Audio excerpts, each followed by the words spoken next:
Quit being on fire is a phrase that I use a lot. Is that, I was thinking of, alright, so I met this woman that thought invisible people were trying to exploit her. And if they're people and they're exploiting her, and this was spiritually relevant at the time, and what's also spiritually relevant is the damnation. The damnation factor is the fires of hell. And if you have enough guilt or you've done enough things wrong in your life, you start to feel this sensation of hellfire. Is that you start to worry that you're a bad person, doesn't deserve anything good. You're kind of hopeless, and the hopelessness resonates in your life.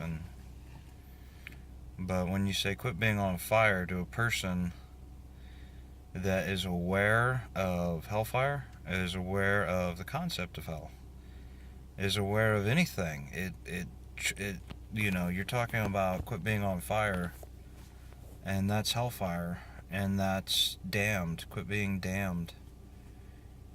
Quit being on fire. Like if you're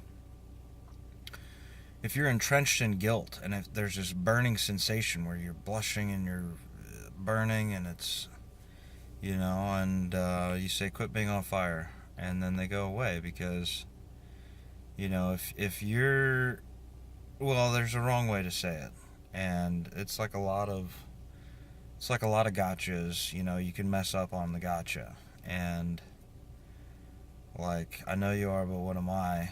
If you say that at the wrong time, then it doesn't make any sense. Like, if someone's like, I'm an idiot, or if they're like, well, that's the right context.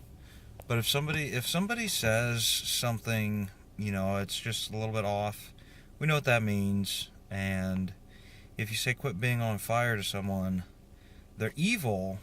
You cut right to the core, to the evil, and you say, hey, what about hellfire? Quit being on fire.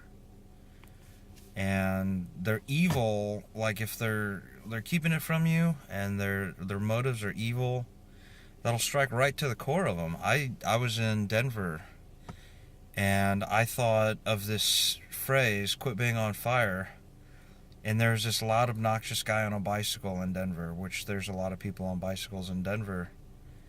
And it was just kind of, getting in the way of my good day, is his obnoxiousness. And I said, quit being on fire. And the guy froze, and he was really still, and he was nervous and uncomfortable, and it worked. And I use this phrase on Twitter all the time, and then people will be like, what do you mean by that? They know what I mean by that. They're just trying to catch me, and hopefully I'm out of context, or I'm off base.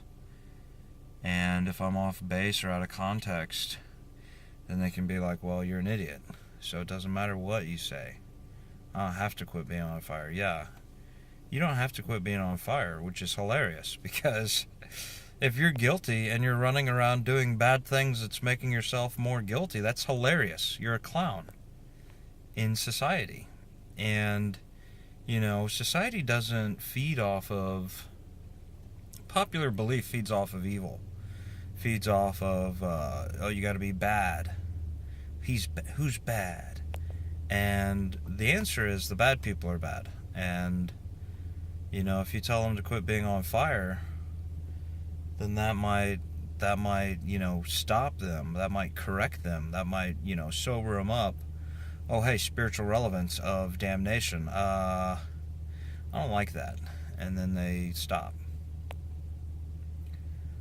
But if you say it to someone that doesn't deserve it, it still works. It's like, I have a lot of experience with this phrase I coined a few years ago now, and it works every time.